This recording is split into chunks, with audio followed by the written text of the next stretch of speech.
Hello, my name is Brad Hunt. What I wanted to share with you tonight, and this is going to be somewhat of a lengthy video.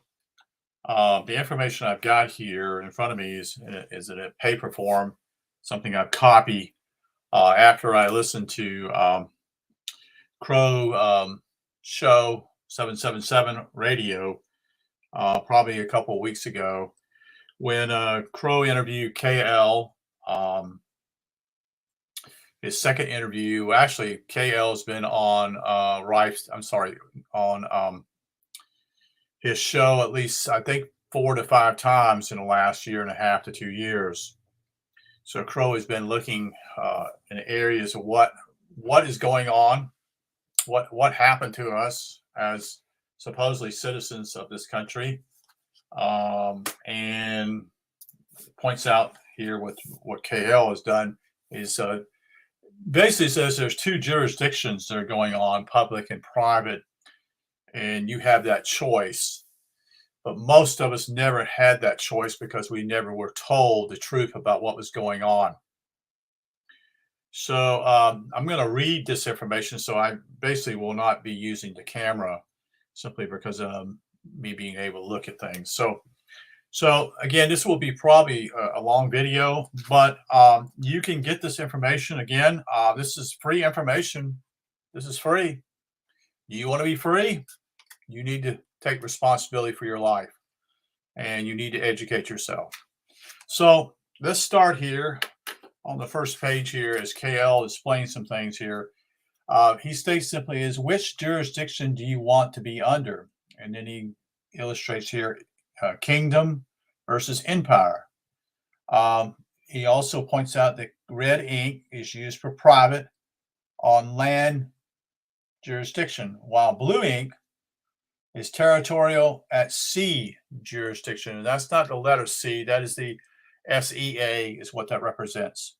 So which jurisdiction do you want to be under? Kingdom versus empire, private versus public, free trade versus commerce, freedom versus serfdom, natural world versus artificial world, American citizens versus U.S. citizen, trust agreements versus contracts of adhesion, USA Republic with the U being lowercase, SA being higher case, uppercase, versus democracy, Article 3 courts, that is in the private jurisdiction, Article 2 courts and 1 in the public arena, judicial power versus legislative power. And then he goes into reference to what is public here. So public refers to any property that is registered in the public domain, recorded at the county, state, or federal level. State, a certificate of live birth is one example, driver's license another, social security number, credit cards, bank accounts, insurance policies, car title, and mortgages. It also denotes DC territorial jurisdiction. Became the entities that are registered are inside the DC Territorial Public Trust, which is present under the Trading with the Enemy Act of March 9, 1933. Private refers to property that is not registered in the public arena. For example, he gives simply as your television and your cell phone. So as I go on along here, he goes on and says what types of citizens. We're going to continue to explain this. A state domiciled American national does not have a domicile or a federal territory, and therefore is not a person or individual under federal statutory civil law, is therefore not subject to exclusion federal civil legislation jurisdiction under Article 1, Section 8, Clause 17 of the U.S. Constitution. He goes on here with this explanation would be subject to federal criminal law within the Title 18 of the U.S. Code only by setting foot temporarily on federal territory and committing a crime while there. All law attaches to territory of the sovereign, and the states of the Union are not territory of the national government, but rather sovereign nations. A state domiciled American nationalist is one who would only become a statutory person and an individual under federal franchises by being lawfully elected or appointed to public offices in the United States government and serving only in the District of Columbia as required by number 4 USC 672. I'm sorry. Yes, not 6, it'd be 72. Cannot lawfully elect themselves into public office by filling out or submitting any government franchise form. If they do, they are committing the crime of impersonating a public office that is under 18 USC Statute 912. So again, he's giving an explanation of what this is all like. This is very detailed here, folks. This is not, this is going to go into specifics here, okay? So let's go all the way back. He's going to go back here to 1868. He starts with this. This was created by the legislature. This is Article 1, jurisdiction, and this is the 14th Amendment that was ratified. It's what we call nullifies Dred Scott decision. This is where it started in 1868. Let's remember that almost all this takes place is after. This is critical for you to understand and why there was a war between the South and North. He points this out. I didn't realize this, but the reason why the South had actually had a problem with this was that they were going to have to enter into this particular agreement with the northern states that basically they were going to be responsible for $90 million, or is it $90 billion? I think it was. Sorry, it is actually $90 million. Here it is here. The 70-year debt note is due. In 1859, the company, that is the United States, owed $90 million. The southern states refused to sign as surety to that debt. They tell the other states to pound sand and we will form our own country. So the Civil War was never about slavery. It was not going into debt by the bankers. In other words, the southern states were not going to be put under this burden of having to pay this all back, this debt. And rightfully so. Okay? It wasn't their debt. So this is how this all became. And we know all wars are bankers' wars. This is critical you to understand. Okay? So as we go on here, and we start with basically back to what he shares in 1868. So you have to understand what's being pertinent here. What's the pressure is being put on government, because it's going to have a deal with something here with what we call bankruptcy. So it nullifies the Dred Scott decision. Article 4, Section 2, citizenship, broadens and enlarged to become citizenship of the United States, that it now dominant and superior instead of being subordinate to citizenship of the representative state. So this is where the idea simply is that many in the past would say, I'm not a U.S. citizen. I'm a citizen of South Carolina. They actually wouldn't even say the citizen. They just simply say I'm from South Carolina or whatever state they're from. So that would be their jurisdiction. They understood simply as the states were superior, unlike the federal government, which was actually subjected to the states. And this has been going on. It's what we call simply the lack of centralized power. The power actually lied within the states themselves. And as he points out here, pointing out very clearly that we were not a part of this whole thing at first. This is where the great changes took place after the war between the states once the South was conquered. But it's also simply as that's been after that particular deal, simply as they never met again. We've been actually at war ever since then. Okay. And it continues on. There'll be more of that. So, but anyway, we're back to this point simply is so you can now declare yourself to be a Union State citizen or a citizen of the United States. And that's in caps there. That is the capital U and capital S. Two different jurisdictions, DC versus Union. Section 1 of the 14th Amendment states all persons born or naturalized in the United States, that is the capital states is S, meaning the states are superior. The U itself is not capitalized. So this again represents the power lied in the states, not with the centralization of federal government. Okay. And subject to its jurisdiction thereof are citizens of the United States and of the state wherein they reside. So the 14th Amendment states there are two different citizenships, two different jurisdictions. The Organic Act of 1871 was the first company hired to do the 19 enumerable powers went bankrupt.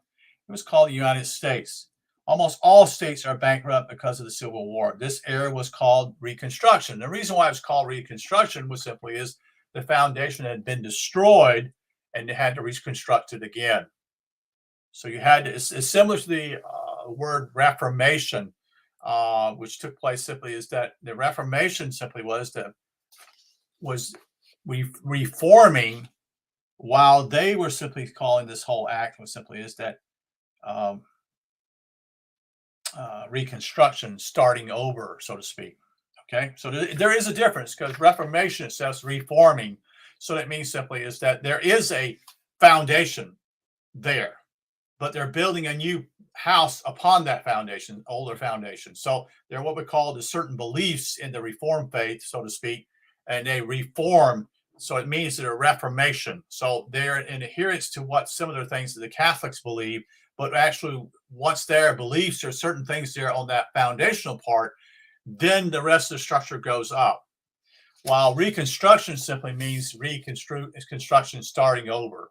It's beginning to pull away from that. Okay. So go back here to the Vatican formed a new Delaware corporation. This was called again Reconstruction. So you see what's happening. Washington, D.C. is now called the United States of America, Inc. They don't tell you that, though, but that's what took place. The parent corporation starts forming sub-corporations called State of so-and-so. So that'd be the state of Massachusetts or state of Georgia. The new parent corporation forms a new constitutional trust amendment agreement. Within this trust, all parties are now subject to Roman civil law.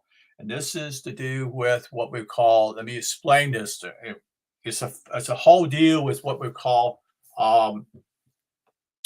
tribunal, meaning there are three important peoples that are actually taking place in the government and court systems. So that would be, what would we call that? Well, we talk about the judge would be one.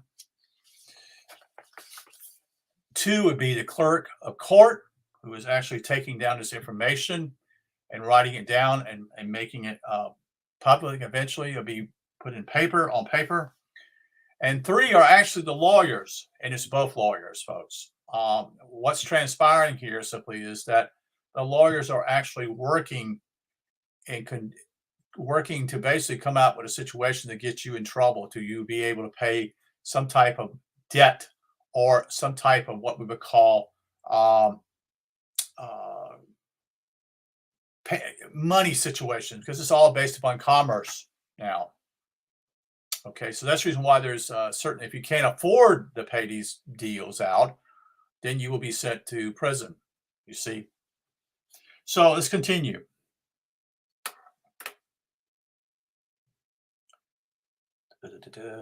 So, under the new trust equals all parties are subject to a new jurisdiction. And this is where the word democracy comes apart. Before then, the United States was considered itself a republic. Okay. In 1892, the Pledge of Allegiance was first created.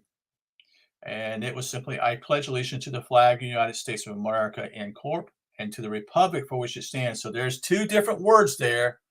Now, the word Inc. is not there, but in reality, simply, there's two different governments with two different jurisdictions. So this is being shown here with even the wording of what's taking place here. So continue on. So see trust diagram. Every new franchise state codifies its own common laws and statutes or codes. The state and governments are now beneficiaries instead of trustees. Under the old 1789 Constitution Trust Agreement, we the people are now surety, quasi-trustees instead of beneficiaries. So you see all this is beginning to take place already. This is how they're beginning to now say the debt is upon you, and not it's you that takes the part of the responsibility instead. And before then, that was not a part of you. That's why the South actually said, no, you're not going to put us in this bond here. We don't want anything to do with this. We didn't sign up for this. Okay. So go on simply instead of beneficiaries like we were in the 1789. So we were beneficiaries. We were also executors of our trust.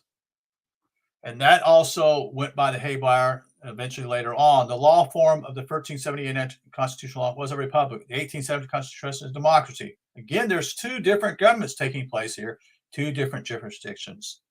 In 1871, there was a case that took place called the Slaughterhouse case. The decision was 5-4. It was based upon the Butchers Union versus Crescent City. And the Crescent City was the city of New Orleans, makes a new law shutting down all slaughterhouses in New Orleans. The Butchers Union sued under the 14th Amendment Due Process Clause. They claimed they are 14th Amendment citizens and they were denied their due process.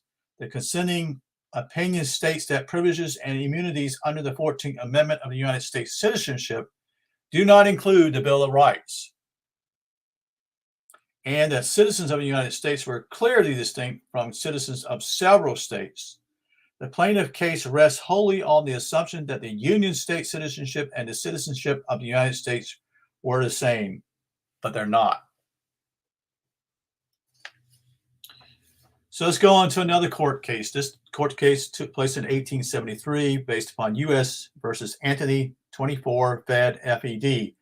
The term resident and citizen of the United States is distinguished from a citizen of one of the several states in that the former is a special class of citizens created by Congress. The 14th Amendment recognized that an individual can be a citizen of one of the several states without being a citizen of the United States. Continues, so that just continues to give support for that particular separation. In 1875, United States versus, I'll spell this for you, CRUIK Shank 92 US 542. We have in our political system of government of the United States and the government of each of the several states, each one of these governments is distinct from the other, and each has citizens of their own. Again, giving support for two different governments and two different jurisdictions.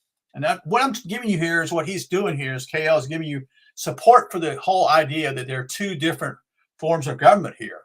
But they don't bother to tell us this, you see. Unless you're able to follow these court cases, and that would have been very few people. That wouldn't have hardly been even public. You would have had to have been a lawyer, to be honest with you, to find out about these cases, because this is back in the 1800s. And it's still that way today. 1883, McDonnell versus Jordan, 2201 CAL. He was not a citizen of the United States. He was a citizen and voter of his state. One may be a citizen of the state and yet not a citizen of the United States. So again, this court, again, it's given a separate situation here. Two different jurisdictions, two different citizens. 1884, Jurlin versus Greenman. The federal government is a government for delegated powers, supreme within its prescribed sphere of federal territory, but powerless outside of it. This is part of the Union and states. We go to the next decision in 1886, Santa Clara County versus Southern Pacific Railroad. This was a decision that was 8-0's decision based upon the Supreme Court rule. A corporation, and here's the key thing about this whole decision here. Before this is where all the corporation began with what they call themselves persons. So you're starting to see some separation here and the beginning of changes already being incorporated within 15 years of the 1871 agreement with the Organic Act of 1871 of District of Columbia. Santa Clara County versus Southern Pacific Railroad. So the Supreme Court rules a corporation is a person. Under the 14th Amendment, Section 1 Protection Clause applies to corporations. So before there was no actually court case that would actually dealt with a corporation. But this is the beginning of what we call the corporation beginning to take the position of being persons. And this is how you can start seeing this little by piece, little brick by brick, decisions are being made here and are changing things. So we continue on here. there has always been two governments. There have always been two jurisdictions in America, and they have been operating at the same time. The private mortgage dash trust is the republic, which is a silver government of the American Union States Nationals and a services for the sovereign states, which deals with international commerce called democracy. I'm messed up here. Let me go back. The private mortgage dash trust, which is silver government of the American Union State Nationals and a TMO, what they call a trust management organization, a public corporate trust charged with providing the 19 innumerable services for the sovereign states, which deals with international commerce. This is called a democracy. Do you see what's going on here? The current form of government found in every state is seemingly Republican in form. It's ultimately municipal because every state has this, has a body, political, not geographic area. So this is, you see, we think state is a state that is a territory, is it's on a map, so to speak. But they're not looking at it that way. They're looking at it politically. Has been transmuted into a political subdivision of the District of Columbia, a municipal corporation.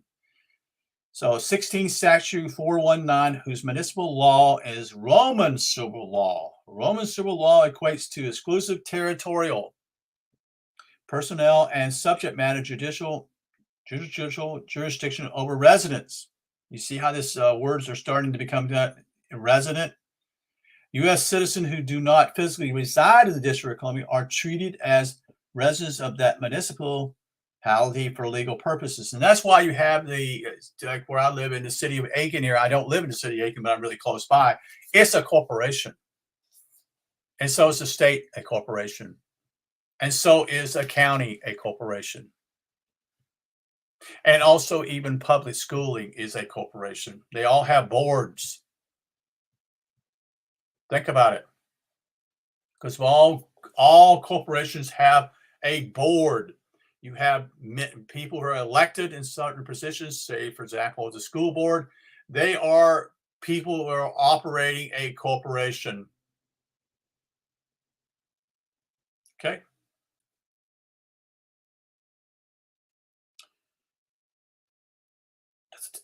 So we go to 1906. Hale versus Heneke. I'll spell this for you. Hale v. Henkel, Henkel. The court rules there is a distinction between private natural persons and artificial persons. It's been quoted over 1,600 times. The right of the individual are restricted only to the extent that they have been voluntarily surrendered, that is, given voluntary consent by the citizenship to the agency of government. If you contract with the federal government, you are entering a different jurisdiction. This is why U.S. employees have a different position than a regular person out there who does not contract with the government. These are employees of the government, okay? Then I want to explain here simply is that he goes, one other thing, he wants to define the words we will be using. So I don't know why he shared it here, but jurisdiction is a government general power to exercise authority over all persons and things within that sphere. And these are from Black's Law. Territory is a part of the United States, not included with any state but organization by their legislator. So we go to I'll spell this or pronounce this, 1666. He goes back and talks about this. 1666, Celestial QV Trust Act set up Roman inferior trust in England to allow management of property belonging to unknown survivors of the Black Death and the Fire of London deaths. I bring this up because the Crown and Vatican used a national emergency. They always do this, folks. This is what FDR did. This is what even Woodrow Wilson did. More towards FDR. Basically, what Wilson did was to turn a blind eye and said that, let's get a Federal Reserve Bank here, which is neither federal or reserve. But this, and it's a bank, it's a group of private bankers, is what it is. It has nothing to do with the public. They've hoodwinked us again. So this is a set of a Roman inferior trust in England to steal all other people's estates and put them in a trust for everyone's protection. Interesting. So this is based upon the Black's Death and the Fire of London Death. So this is the excuse for them to do this. Okay. In 1818, another decision, U.S. versus Bevans, I'll spell that B-E is in Victor, A-N-S 16, U.S. 336, established two separate jurisdictions with the United States of America. The federal zone, also called the territories, and the geographic union states. Okay.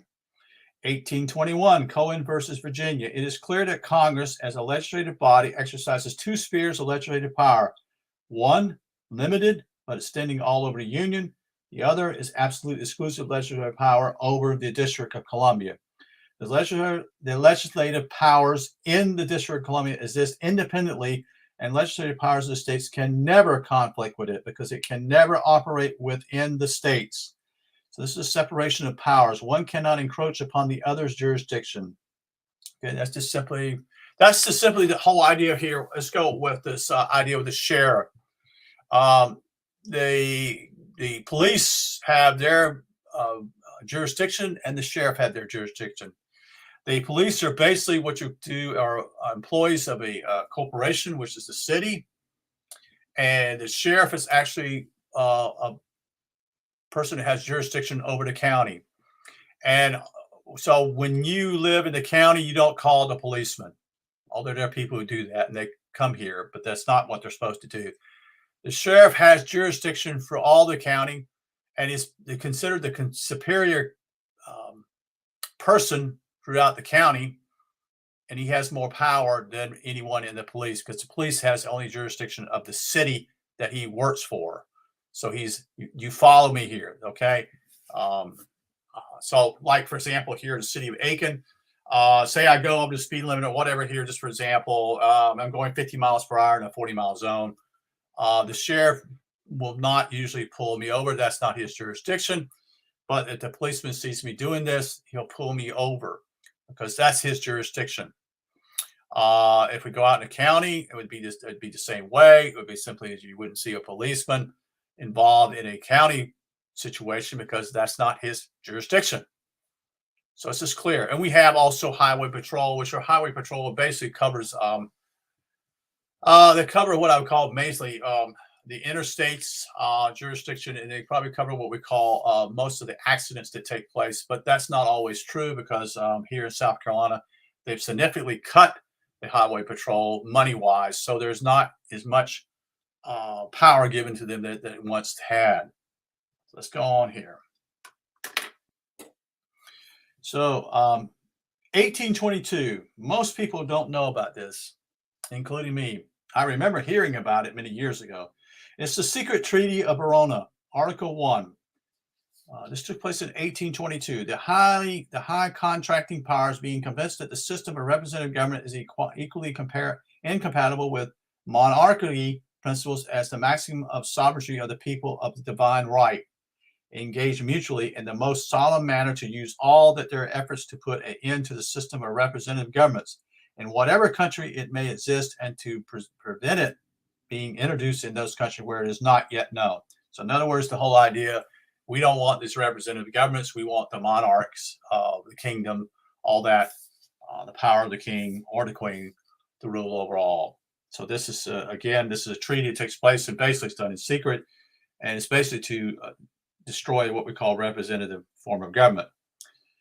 Again, this is the thing I just shared with you in 1859. The 70-year debt note is due. That is the company United States owed $90 million. The southern states refused to sign as surety to that debt. They tell the other states to pound sand and we will form our own country. Civil War was not about slavery. It was not about going into debt by the bankers. So the South, in my opinion, I felt simply the South had the right to secede from the Union. Since they created the Union, they should be able to secede from the Union without even a war. That's what they understood. That's what John Calhoun understood when he gave support for that. He felt simply the South should be able to secede without even being involved in a war. But that's not what transpired. And this was, again, the bankers were involved in this. It's a way for them to make money and to create chaos in order for them to have more power, more control of the country later on. This is what they want. So in 1863, Lincoln declares the company, that is the United States, running the USA, that is the little USA capital, bankrupt, thus according the Army to handle the federal government's duties, that is the Lieber Code. In 1867, after the Civil War, Congress created 5 military districts in 10 southern states. These commanders appointed judges to have tribunals. You hear that? Tribunals are part of the Rome, but it's also to do with military.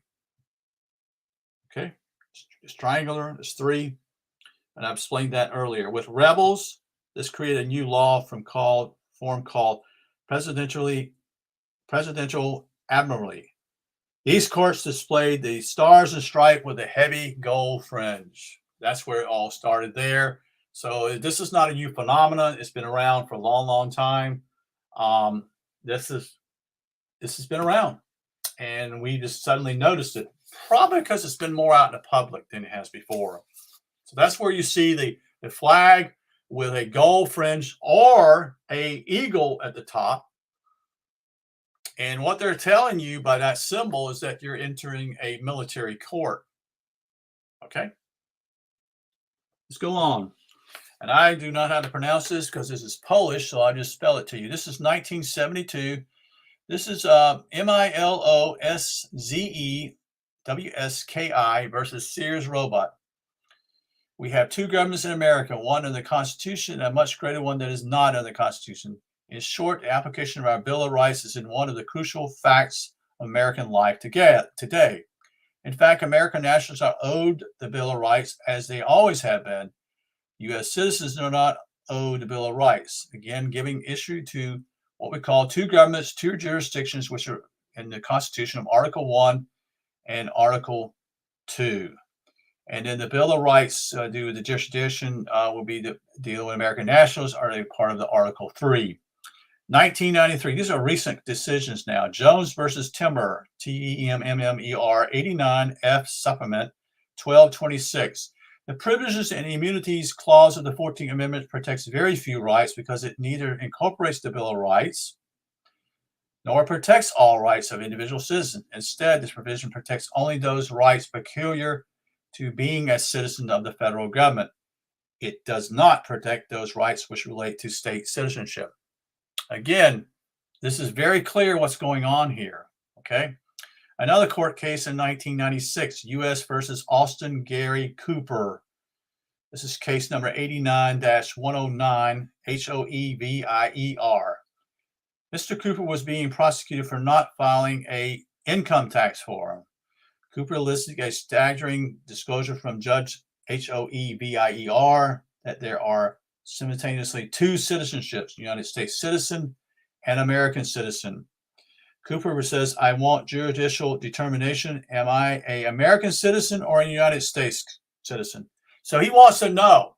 And this is the problem with most people that go into court. They don't know what the questions they enter. In fact, it's the best thing to do is not enter their courts, because it basically, if you enter to their courts, you're already surrendering who you are. And if you do this, you better know what you're doing, because if most people, they don't, and they incriminate themselves. They have no idea what's going on. They're asked certain questions. Do you believe you had justice here? And they say yes. Do you accept such and such your sentence, such and such? They say yes. They don't even know who they are. Okay. So, and he said, basically, Judge HOE, I guess we say almost Hoover there, you're both. You're both. So the Department of Justice prosecutor Linda Kolowski revealed that United States citizens is based strictly on contract. He pays Social Security tax and uses the Postal Service, thus this constitutes co-suretyship. Therefore, he is a U.S. citizen. Surety is defined as a person who is liable for the payment of another debt or performance of another obligation. This is why, again, like I said, the South objected to this, because they said, that's not our bill and we're not paying it. The sad part, simply, most people, a ton of people lost their lives and property. So we go back here. Kolowski also Shirley's the one. Remember the Hale versus Hinkle case. The right of the individuals are restricted only to the extent that they have been voluntarily surrendered to the agency of the government. That's part of the reason why you don't enter the court, because you have no idea what's going on. Okay, it's all commerce. It's all about money. See, they also have a key is simply is you must post bond if you go into a court, because if you go into court, you have to have a bond. If you don't, you are in trouble already. You've already got yourself in quicksand. So this is another court case in 2015, Puerto Rico versus Sanchez Valle. I guess how you pronounce it. The right to trace authority. Federal law is sourced from Congress. The difference between Congress passing laws for territories and Congress passing laws for union is political status. It goes on in 2018, which is 4 years ago. Ortiz versus U.S. 585 supplement concerning we the people. He's asking questions. The people are not district citizens. The people are not subject to territorial jurisdiction. The people are aligned with and beneficiaries of the official government of the United States. The people are exclusively only to their birthright, civilian judicial power of Article 3. The people are exclusively only to birthright, civilian due process. The people are exclusively union citizen nationals of the several states. The people are exclusively private civilian citizens of the United States.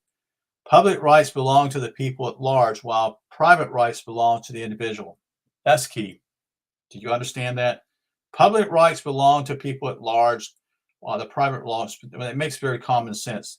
The founders' understanding of judicial power was heavily influenced by the well-known distinction between public and private rights. The three classic private rights are life, liberty, and property, are unalienable and absolute. Okay?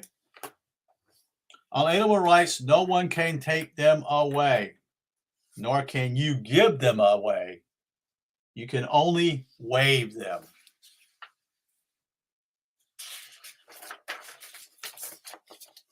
So let's continue. He goes back again. He's explaining this here. KL is doing it. He goes back. He's what he's trying to give you is an idea how all this has been going on, and then he goes back again in the past, and he goes to this is 1894. So the last fields what we just did not yesterday, but actually just a few minutes ago was the most recent one in 2018.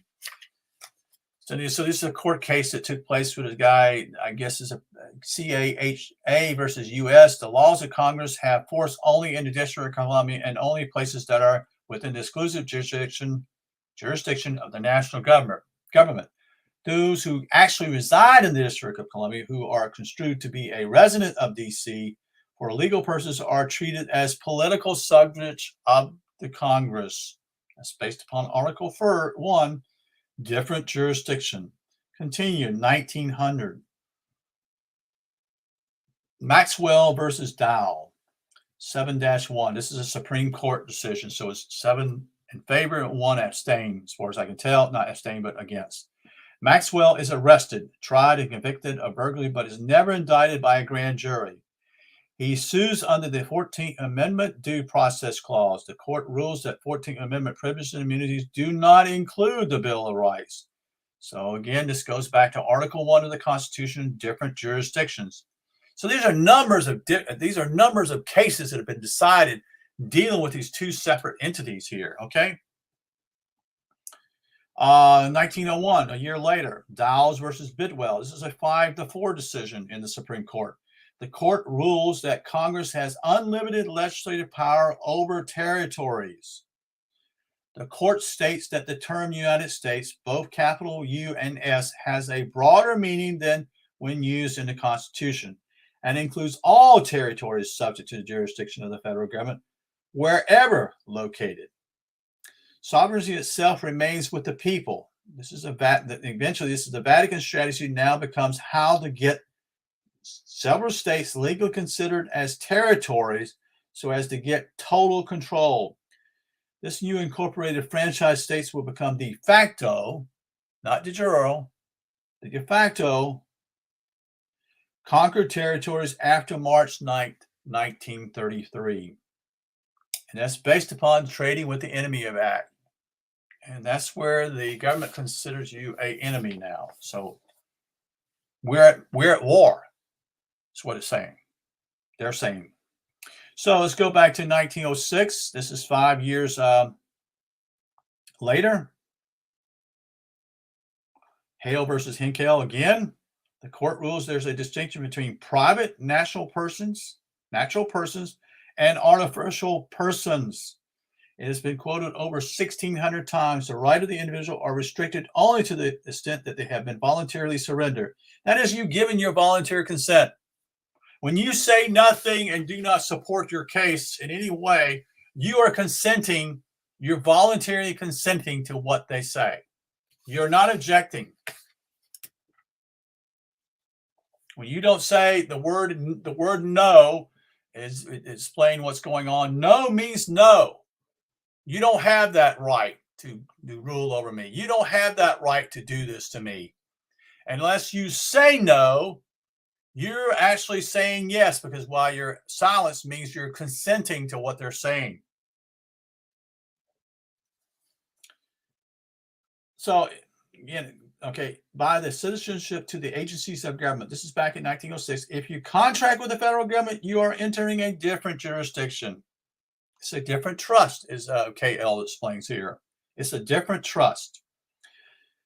1908, Twining versus New Jersey. Court rules the 14th Amendment privileges and immunities do not include the Bill of Rights. It reaffirms Slaughterhouse case. 14th Amendment citizens are different trusts and different jurisdictions. 1917. This is the beginning of what we call the Trading with the Enemies Act, brought forward by the Assistant Secretary of Navy, and guess who that is? That's Franklin Delano Roosevelt. It launches the Office of Alien Property Custodian. It excludes all U.S. persons inside the United States. Later, March 9th, 1933.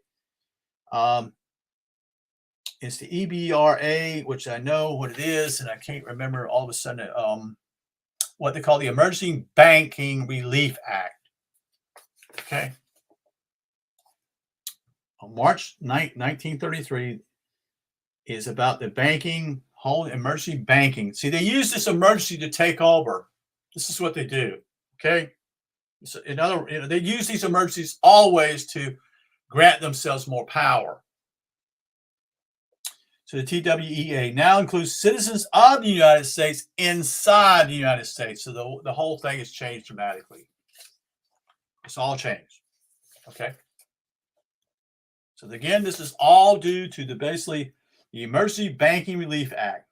I posted actually tonight on my Facebook page with the inauguration of Franklin Delano Roosevelt, which was the last president to actually be inaugurated in March of that year.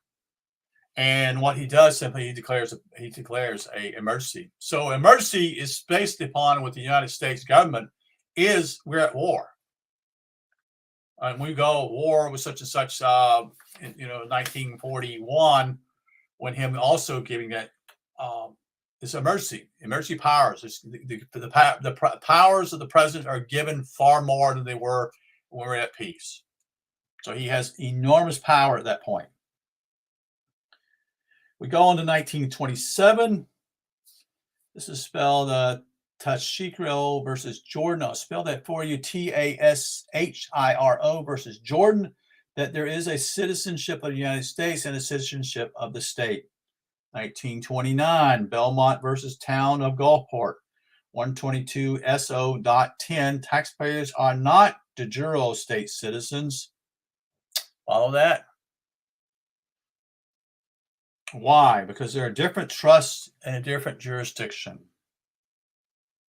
March 4th, 1933, with again, like I'm going to address, I will ask Congress for one remaining instrument to meet the national crisis: broad executive powers. And that's why I posted this particular video, because this gives him enormous powers to do what he does. And it's all based upon the economy, which was set up by the bankers to crash Wall Street. It was based upon a particular deal with a bank in New York City. I think it's called the Knickerbocker Bank. And what happened was simply it was rumors. The next thing you know, the rumors spread, and it had a run on the bank. And then that gave jurisdiction. So, okay, so we got some issues here. This is all done on purpose, folks.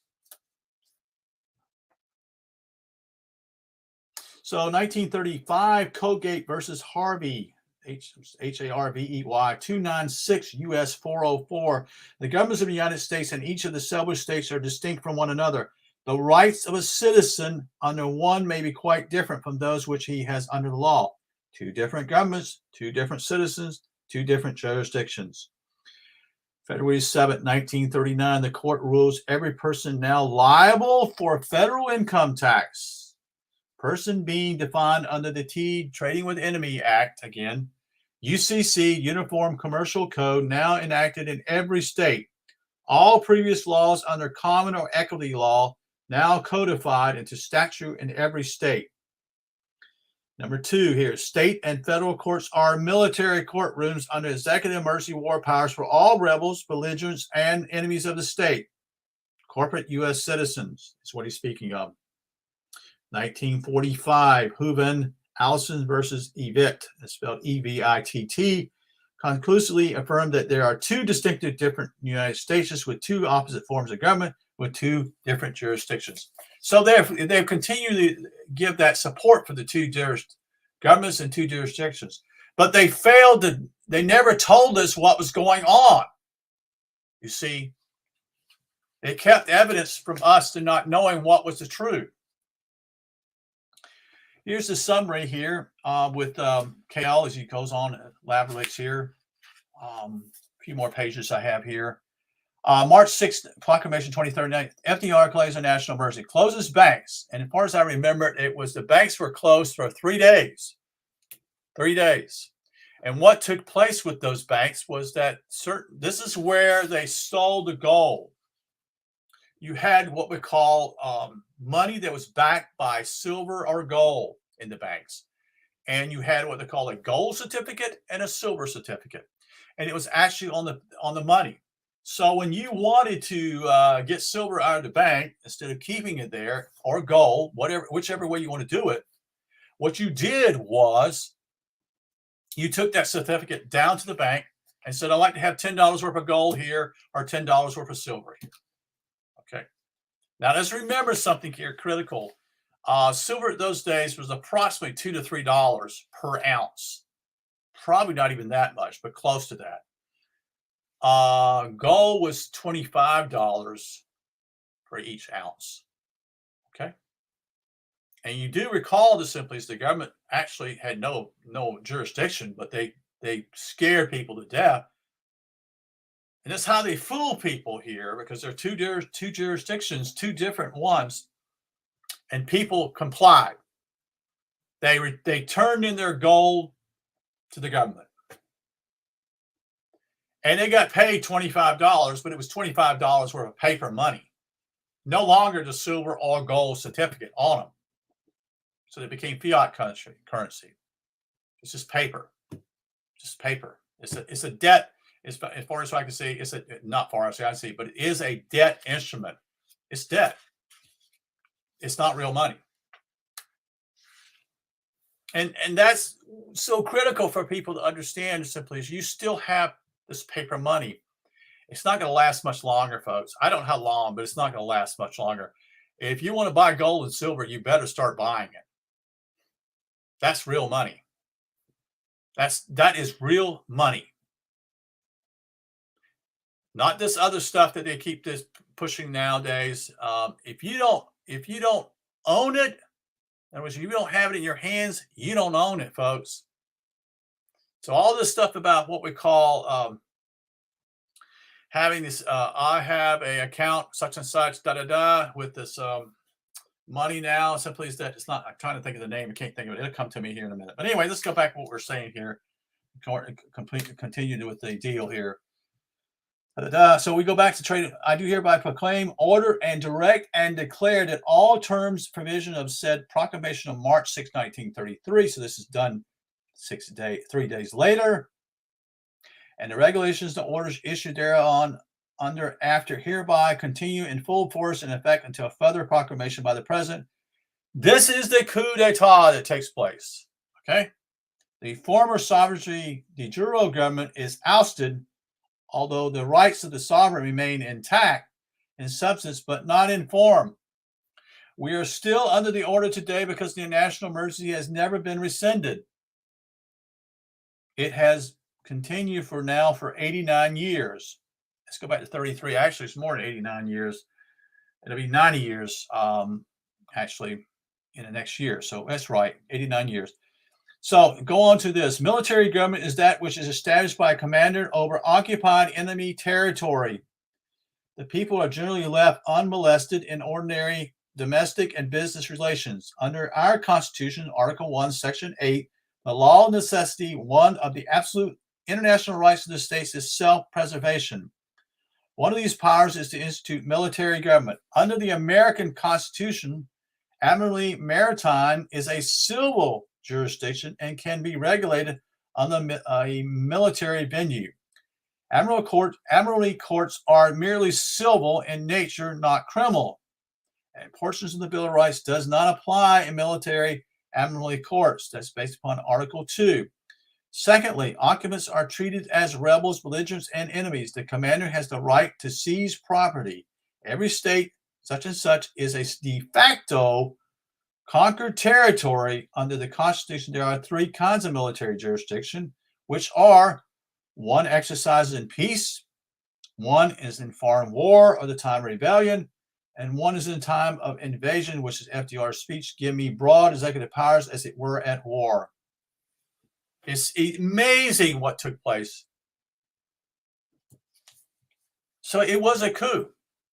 And I've read a book here probably years ago that there was actually, if we go back, and I believe the perfect form of government is actually, if you want it that way, I'm very much for the natural law, but the Articles of Confederation were what I called kept the power in the states' hands and gave limited power to the powers in Washington. The only reason why there was a use of this, why it was destroyed, was it's right before the war with Britain. And what took place simply is we didn't win the war, folks.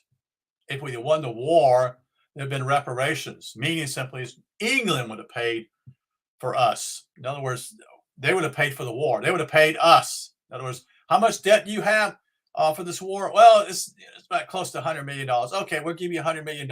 Okay, that's how it was dealt with. Okay, that's what they call reparations. In other words, when you're in a war and you lose, and that's why Germany lost in World War I. They had to pay reparations to the Allies. You follow? And they took, not only did they punish Germany immensely, they took territory from Germany. And that's why there's this anger from Hitler, basically, when he has the next treaty that takes place in Paris.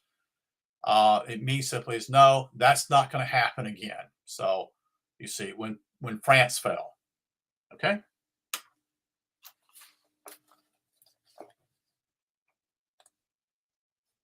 So so victorious army, and we're going back to, and this is again, the FRNs, which are Federal Reserve notes, are this: the victorious army seizes all public money, seizes all public movable property until further directions and sequentially for its own benefit, and all revenues of real property belongs to the hostile government or nation.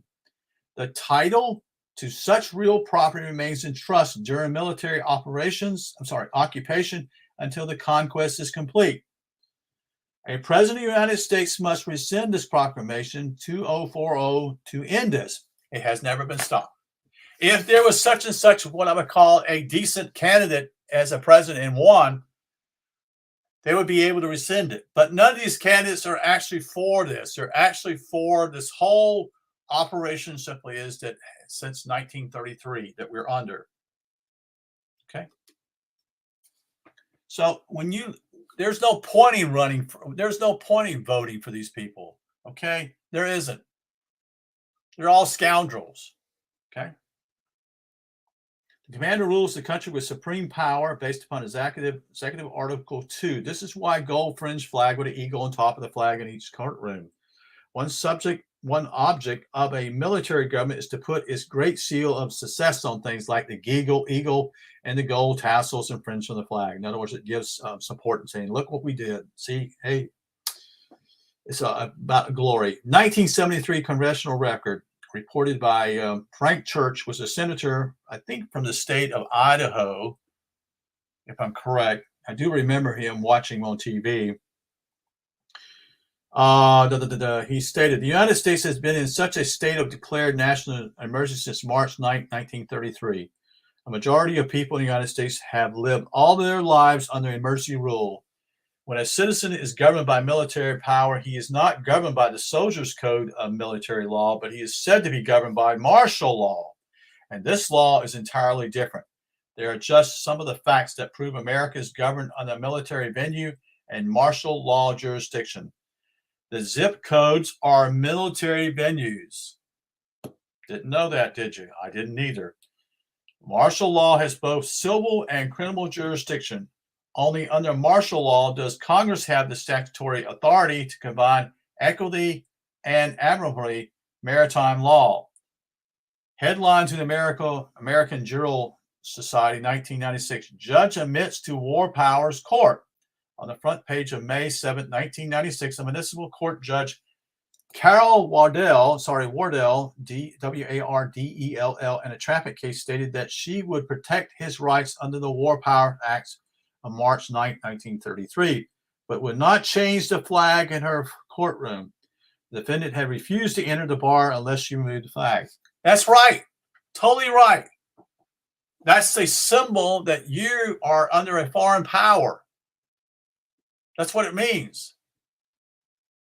And so she wasn't going to change that. And so if you go into a courtroom, you have to understand this is a symbolic symbol here, saying simply is, this is not the same. This is not what you've been told. In other words, it's about the whole story of we're no longer in Nebraska or Kansas, Dorothy, because we're not.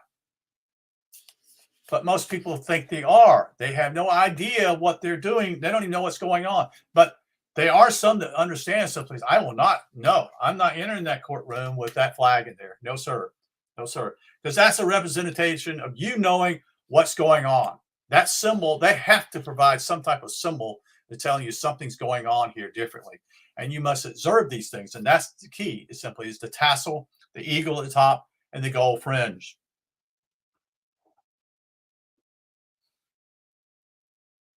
So, here we are. State of such and such means a federal subcorporation, a territorial jurisdiction. Title U8 USC 1101 A21. There is absolute distinction between a U.S. citizen and American nationals. It wasn't the 14th Amendment that put citizens under the Crown and Victorian Vatican control. It was that all persons defined in the March 9, 1933 Trading with the Enemies Act placed all corporations, hybrid corporate safe via corporation of law via application of certificate of live birth under the national emergency war powers. Thus, all U.S. citizens are put under military jurisdiction and military courts. In other words, what it is a tribunal. And I've already explained this, but I'll say it one more time. It's a tribunal. It's similar to what we call Father, Son, and Holy Ghost. Where do you think this comes from, you see? But they're different positions now. It has to do with a judge, a clerk of court, and the lawyers, that one's the prosecutor and one's the defense, when actually these lawyers are actually working to get you to pay some type of fee or guilt. So they're not working for you, okay? That's the key. They belong to a bar. They belong to a club. And you don't know what they're talking about because it's all a different language.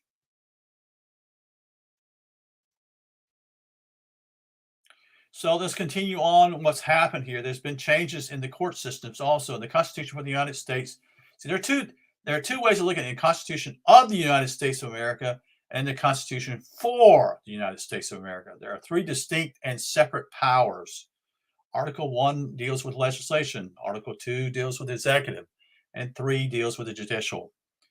Article 3, Section 1, judicial powers created the Supreme Court. Other inferior courts were created by Congress. Inferior courts are the circuit courts and district courts, based upon Judicial Act of 1789. And most are unaware. Almost all our presidents, if you go back in the past, simply is they were not citizens of the United States. They were not even born here in the United States, which was a requirement for the president to be a president of the United States. The word president itself, instead of a prime minister, it would be is a red flag. The word president itself is actually deals with what we call a corporation industry. It's not seen as a political office, but that's, you see, this is what you have to understand. All this stuff is there, but most people are unaware of it. So when the president, the prime minister is somewhat what we call a political leader, but a president is seen as a financial or a corporation leader. So this explains what's happened even at the beginning.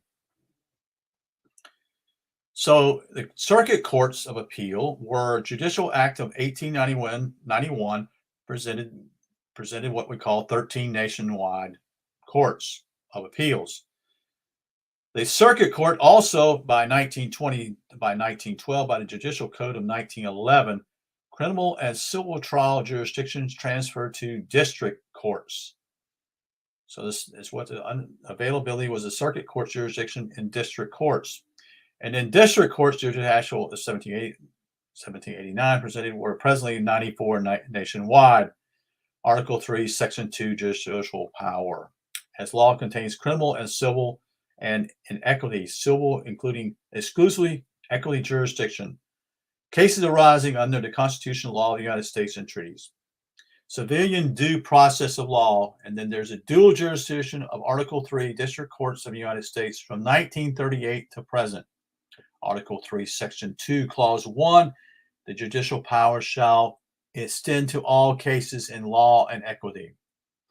Based on what he's sharing here, we must conclude that the district courts of the United States are Article 3 courts that sit in both constitutional granted, 1, judicial, 2, emergency war power military jurisdiction, depending entirely on the status of the parties in the proceedings. If the parties are statutory U.S. citizens / U.S. person, deemed as a rebel, a belligerent, or enemy, the court taking jurisdiction notice of their status, then the emergency war power military jurisdiction conferred by Congress on the district courts of the United States by means of Section 17 of the Trading with the Enemy Act, presently 50 U.S.C. 43, is invoked. The congressional grant of legislative jurisdictions is emergency war powers military jurisdiction conferred by statute, Section 17 of the TWA 1917, amended by the Emergency Banking and Relief Act of 1933. So this was all a plan by even Franklin Roosevelt, because you remember he was in the power of in the Navy, and eventually would bring this apart. So this is a piecemeal. Okay, this is not, it didn't all happen at one time, although the deal in 1933 pretty much sealed it. So let's go back to something he else shares here by C.L. Bates. Jurisdiction must appear upon the face of the record. The jurisdiction of a circuit court is limited in the sense that it has no jurisdiction other than that conferred upon it by the Constitution and laws of the United States. Thus, the presumption is that a cause is without its jurisdiction unless the contrary affirmative appears. And what's happening here is what I'm understanding based upon U.S. Supreme Court Judge Tandy stated, general jurisdictions today, courts are presumed to have jurisdiction unless the contrary appears. Jurisdiction cannot be changed in appellate courts. So there are 12 presumptions he talks about. So these are things they're what we call presumptions. And it's what they know that you don't know. You see, there are presumptions that the court looks at certain things. And the problem is simply No one knows this. You see? So this is what I'm saying simply, if you enter a court, you really don't have a damn chance unless you know what you're doing. And the lawyers are not going to help you. No way in the world they're going to help you. Let me do one other thing here and make sure I share this real quick before I forget. The land jurisdiction is to deal with Article 3, has to do with Union State citizens. The sea, that is the land, the sea, Articles 1 and 2, known as federal jurisdictions, allows dual citizenship, U.S. citizens and state citizens. The 14th Amendment is a corporate citizenship, which equals debt citizenship. That means you become responsible for the debts of the United States government, you see. And it's not, that's how they put this whole burden on you when you hear the government, the media saying, well, the average American citizen now owes $75,000 such and such based upon, that's all bullshit. Because that's based upon your straw man. That's based upon your capital, all your capital letters, uppercase. But that's not you. That's not you. And that's you participate in this whole thing with the capital letters, all caps, is with credit cards, with your Social Security card. So that's your straw man. But that is actually also to do with Social Security. And what Social Security simply means, that is your trust. Because when they introduced this whole deal in 1933, you became the collateral. And when you became the collateral, you also had to get what we call benefits. In other words, what they did was simply they had to use you as collateral and taking your gold and silver that is from your parents, and also taking the gold and silver certificates. By the way, when this 3-day deal was, they eliminated a lot of banks, less competition for the bigger banks. So what happened was simply they never opened. They never opened. And then people who didn't know about this, they lost their money, not only the gold and silver certificates. You see, that became useless now because banks are now using what we call species or fiat money that are basically based upon you're the collateral, you see. So think about that as I continue on. I'm just about finished here. I know this has been long, but I think it's important you know these things because most of us don't. So he gives an illustration here. KL gives an illustration. He says, there's no law that forbids enslavement of corporations. The straw man is a sole corporation. That's SOLE. Thus, it can be taxed constitutionally. You get it? A corporate. See, that is there again. This is the straw man here. This is the all caps. They can constitutionally tax you. But that's not you. See, you are voluntarily paying taxes on your straw man.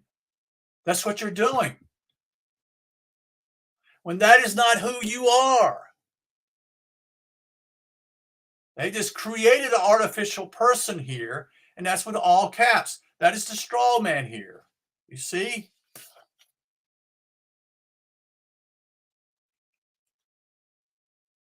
A corporation has income and wages. A trust has private earnings. Okay. So here gives an illustration. Imagine a fast food chain is facing bankruptcy. So it gets all the local franchise owners together. That's what happens with McDonald's or Burger King. They're franchise owners. And they pledge their customers and their customers' assets as co-signers of the collateral for the backing of the fast food chain debt. That's what they're doing to us since 1871. They're making us responsible in all caps when it is not our responsibility. But when they did this, they had to offer what we call benefits. And that's your Social Security. That's your trust. And as what I'm understanding from Chris Hauser, what he's saying simply is that's your trust. And you're not only the beneficiary, that is your trust, but you're the executor of that trust. And those who send you these statements of bills are trustees, saying that a part of your trust is being taken about. So this is a simple analogy. Okay, your power bill was $75.14, Mr. Hunt, and we're sending a coupon here showing you that, and this is what's going to be taken out of your trust. It's not a bill. So do you understand how they had to do this? They had to do this in order to create this whole system, but they never bothered to tell you what was going on, and you had no idea what the hell was going on. Only in the last year or last year have certain people have come out. There have been other people that have come out saying, no, the Social Security is your trust. It's your trust. Because simply as they stole your money. They stole the paper, gold, and silver certificates, and they stole their gold and silver. Gold, I don't know about silver. The gold from the people, from your grandparents, or from your grandparents, more than likely. Not all of them gave that because simply the government had no idea that they owned gold. They strictly volunteered, although they were given, if they didn't cooperate, if this was a red flag, if any, if you don't hand in your gold, such and such, then what we'll do, we find out you're going to be charged so much amount of money and you may be thrown in prison.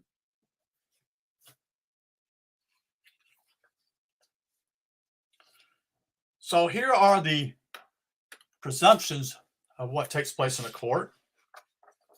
And there's 12 of them. So I'm going to try to go through this, and this will be it. A Roman court does not operate according to any true rule of law, but by presumptions of the law. Didn't know that. Therefore, presumption presented by the private bar guild, that is the lawyers, are not refuted, they become fact. If they're not rebutted, they become fact. In other words, you don't say something about it, it becomes fact. That's a presumption. And therefore said to stand true. There are 12 of these asserted by the private bar guilds, which is unchallenged, stand true, being public record, public service, public oath, immunity, summons, custody, court of guardians, court of trustees, government as executor, you see there, beneficiary, and you being the executor, son, I spell that D-E-S-O-N, tort, incompetent, and guilt. You've been set up. So the presumption of public record is that any matter brought before a lower Roman courts is a matter for the public record, when in fact it's presumed by the members of the private bar guild that the matter is a private bar guild business matter, unless openly rebuked and rejected by the stating clearly the matter is to be on the public record. The matter remains a private bar guild matter completely under private bar guild rules. The presumption of public service is that all the members of the private bar guild who have all sworn to solemn, secret, absolute oath to their guild, then act as public agents of the government or public officials by making additional oaths of public office that openly and deliberately contradict their private supreme oaths to their own guild. Unless openly rebuked and rejected, the claim stands that these private bar guild members are legitimate public servants and therefore trustees under public oaths. Lawyers are the lowest part of the scum, folks. They're the lowest. They destroy people, and they don't even set up the rules and parameters. Number 3, the presumption of public oath is that all members of the private bar guild, acting in the capacity of public officials who have sworn a solemn public oath, remain bound by their oath and therefore bound to serve honestly, impartially, and fairly as dictated by their oath. Unless openly challenged and demanded, the presumption stands that the private bar guild members have functioned under their public oath in contradiction to their guild oath. If challenged, such individuals must recluse themselves as having a conflict of interest and cannot possibly stand on their public oath. 4, the presumption of immunity is that key members of the private bar guild in the capacity of public official acting as judges, prosecutors, and magistrates who have sworn a solemn public oath in good faith are immune from personal claims of injury and liability. My, oh my. Unless openly challenged and their oath demanded, the presumption stands that the members of the private bar guild as public trustees acting as judges, prosecutors, and magistrates are immune from any personal accountability for their actions. Wow, they can do anything they want to do. Number 5, the presumption of summons is that by custom, a summons unrebuted stands, and therefore one who attends court is presumed to accept the position of defendant, juror, or witness, and jurisdiction of the court. Attendance to court is usually invitation by summons. Unless the summons is rejected and returned with a copy of rejection filed prior to choosing to visit or attend, jurisdiction and position as the accused and the existence of guilt stands. You don't know these things, folks. You don't know this. And they've been doing this to us for over 100 years. And in 1933 became worse. They used fear. Number 6, the presumption of custody. So in other words, basically, if you do not reject it, in other words, when you get a summons you get it from the postal rule, they'll send it to your address, and unless you report back to it, in other words, saying basically you're not going to be a part of this, then you are saying you agree. That's a presumption. Well, in the reality simply is it would be the opposite. The way I would look at it, if I'm going to be at this particular meeting, I'm signing up for it. I'll be there. I'm making a commitment, but that's not what it is here. This is a presumption that basically you're going to be there unless you tell them they're not. My, oh my, what audacity of gall. So back to the custody is that by custom a summons or a warrant for arrest unreviewed stands, and therefore one who attends court is presumed to be a thing and therefore liable to be detained in custody by custodians. Custodians may only lawfully hold custody of property and things, not flesh and blood, soul, possession beings, unless this presumption is openly challenged by rejection of summons and or at court. It stands as it is.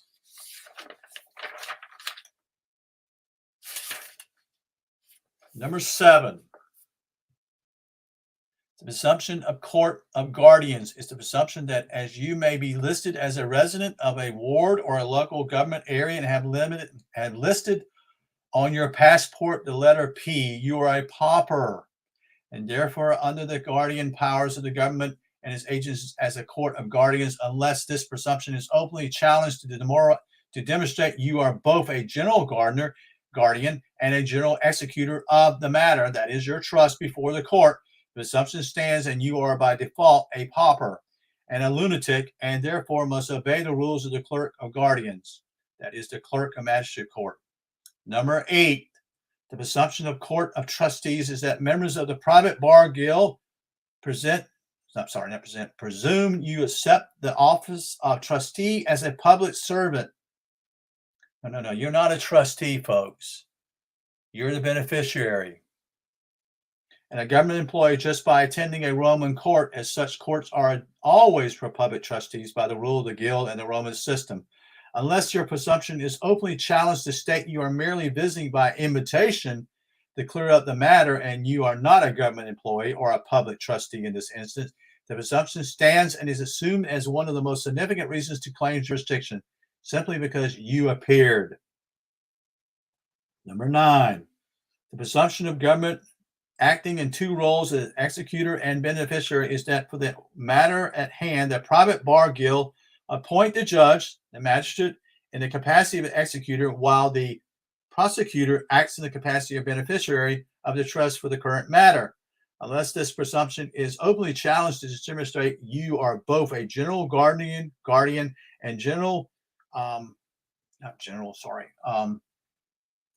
that you're a beneficiary of this matter of your trust before the court, the presumption stands and you are by default the trustee. Therefore, must obey the rules of the executor, that is the judge and the magistrate. Number 10. The presumption of the executor de son tort is the presumption that if the accused does seek to assert their right as executor and beneficiary over their body, mind, and soul, they are acting as the executive de son tort as a false executor, challenging the rightful judge as an executor.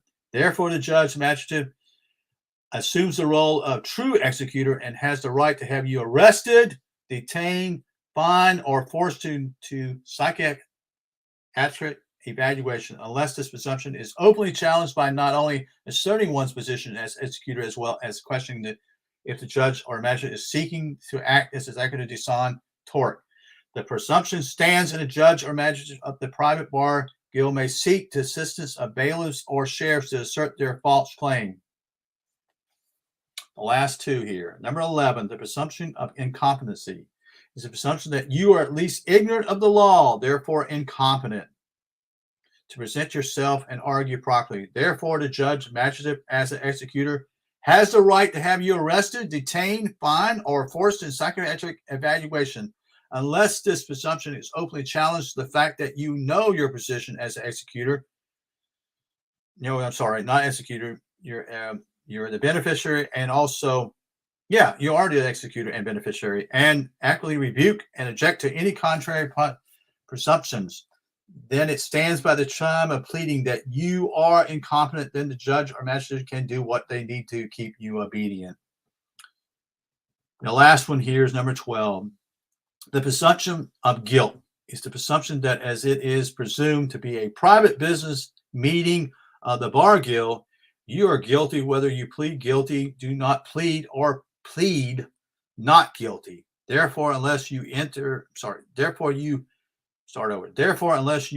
have previously prepared affidavit of truth and motion to dismiss with extreme prejudice upon the public record or called a demurral, then the presumption is you are guilty, and the private bar guild can hold you until a bond is prepared to guarantee the amount the guild wants to profit from you.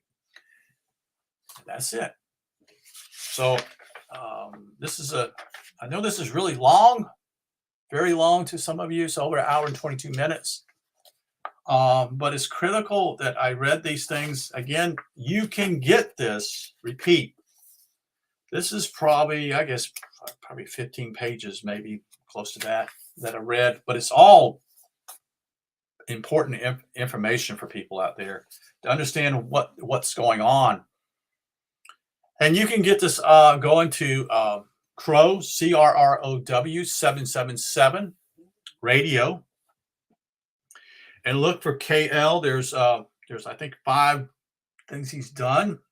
I think this is the last one he has done. That was done about 2 or 3 weeks ago. And he has offered this for free. In other words, what I shared with you tonight is available. And he's done it in a certain way for you to download it. And I've actually printed it myself. And it's actually also color coded to help you see and understand what's about. And like we go back to the beginning here, the colors are represented by what we call red ink is the private on land jurisdiction. That is red ink, and blue ink are territorial at sea jurisdiction. So this is about land jurisdiction and sea jurisdiction. And blue would represent water, and red would represent land. How do I know that? Well, probably because the Indians are red, and they were on the land. And the blue naturally be the sea. And that's also the sea, S-E-E, the Pope, and S-E-A. So this is all to do with the Pope of the Catholic Church. Again, you can go to his site. Again, like I said, it's free. I'd ask you to actually just give $8 for a monthly fee, just one time if you don't want to. But you can download over 300 shows they've done. Absolutely for $8. They've done all kinds of shows. I mean, they're just this is. And someone was complaining the other day saying, "Why they charge you for it?" Well, I'll tell you why he charged it. He makes it very clear. He couldn't get this information out on YouTube because they wouldn't allow this to be on YouTube. They never would allow this. So he had to set up a system basically that he could be that you could go to his website in order to listen to his programs. That's why he charges $8 per person. So $8. Well, that's I can go to Cracker Barrel and I won't hardly get anything for $8. Okay. So you don't even get a meal for $8. So, and then you can download all these particular 300 messages that he's done, and you got them permanently, and you can listen to them and actually teach yourself these things. The more we learn about this, the more discerning we can be, and then we can call their bluffs because they're not public officials. The lawyers are not public officials. Are you aware they don't have, the lawyers claim they belong to a bar, but they don't have membership cards. See, in other words, simply is they're in cloak. They're basically keeping you in the dark, and they're claiming themselves to be lawyers. And they go to schools. This is correct. After you go to law school, you choose to, you're going to be a lawyer, so you become a lawyer. You're either you're a defendant, you prosecutor or a defendant. So you work for the state, and the other one's it's all false. Defendant, the other lawyer is not actually. All he's doing is going to try to plead for you. Say, well, they're going to throw you in jail for 30 years if you don't pay this. So, but if you plead guilty, then it will only be 15 years or half that sentence, such and such. And if you have good behavior, then it may be only 7 years, 7.5 years, such and such, based upon a 15 years. So in reality, if you follow this, simply is, but you're not guilty. Your straw man is. You see. So I try to offer this information for you to understand deeply, and this is to your benefit. All of this is to your benefit to understand what is going on. And if you don't know what to do in a court or in this particular deal, the best thing you do is simply when they send you a summons, is that you write them back and say you're not going to be there. Okay, because that is your straw man is on court, Judge. That's how they fool you. Okay. So if they do this to you, you need to know who you are. And it's not all caps. That's not you. That's the straw man. So if you see on the summons all your capital letters, that's not you. But you still got to respond because whatever happens then they'll say basically you did not show up. And if you do show up, you better know what you're doing. Because you make one tiny mistake in that particular courtroom, you may be in prison. And they're not interested in getting justice. They're interested in getting a money summons because it's all based upon bonds. What always bothered me, I had some interest at one time being a lawyer and a poli-sci major in college. And then I had an interest in international affairs, which is foreign policy. And I did attend what I would call a couple of things to do with lawyers, be a law student. And I looked at all the court cases, what they call case laws. And I'm like, I don't want to do this. And then I realized something else. These lawyers, one time they're defending somebody, and the next thing they're not defending such and such. In other words, they come later on, they're playing two sides of the deal here. What I mean simply is that they're not on your side. They're trying to get a commercial deal, a sentence. They don't want to they really don't want to send you to jail. They really want you to have to pay something. That's what they want to do. And that's what this whole thing is about. They will send you to jail. Don't get me wrong, but it's all about money. It's all about commerce, you see, but that's what your straw man is. It's all about commerce. And as long as you know what you're doing in commerce, having a credit card, such and such, well, being aware of that, and knowing simply is that, and what I'm understanding from Christopher Hauser, is that that's your trust. And they're trustees. But they've turned this whole thing around. And this all took place in 1933. And now that you're seen as the one who owes, when in reality, that's not right. You're the beneficiary. So there is out with this. I asked it also, and I'm going to conclude now, that you look into Christopher Hauser's website, not website, but his YouTube channel. And there's just brilliant information there. Start out number one. This is back when he contested him simply. He's a sovereign, not a sovereign citizen. That's an oxymoron. He's a sovereign. And he buys land from his friend with real money, gold and silver. And with that, he's able to buy that property, and he no longer registers that land, and it's his land. He is no longer charged taxes on that property. See, anytime you register to do anything, you put yourself in their court. When you don't, you know who you are, you don't do those things. But nobody knew this. No one's known this for a long, long time. So I hope that I've helped you understand. Again, I rushed through it because I knew it's going to be long, but I wanted to share this with people because I think it's valid and I think it's important for us to understand what we're up against and that we need to know the truth. So I'm appreciative of these guys. KL is one of those guys. I'm appreciative of Crow, and I'm also appreciative of Christopher Hauser, who is actually was in the Supreme Court last week. I think it was Tuesday or Monday, Tuesday or Wednesday. He was there in Nashville, Tennessee, and I don't know yet the decision yet. I don't think Christopher knows neither about that. Basically, what they're trying to do simply is a lien, and what he's trying to deal with simply is a lien based upon, I think it's to deal with the Secretary of State in Tennessee, and also a deal with a U.S. representative. But mainly with that was simply a lien is simply more serious. It's a very powerful deal. You have to prove it. But what I understand simply, it's not a what do they call it? I'm going to sue you. When you choose to sue someone, you actually are accepting their rules. So you're not coming in with a level playing field when you come into a court, when you sue someone. But with a lien, it's a different ball game. Christopher Hauser can actually shut down the whole system with a lien and close government offices with that lien. And that's what they're dealing with simply is that they never had proper judicial system when he was thrown in jail many years ago. And that's what this is all about, the lien. And so Christopher's saying simply is that you didn't do what you were supposed to do. In fact, he didn't have any representation at all. They claimed he did, but he didn't. And he's leaning them because simply they didn't do that. And that's not only him, but about 4 or 5 other people who are there also. And some have gotten out of office, out of jail. Others are still serving their sentences and may never get out. So that's what it's about. Okay.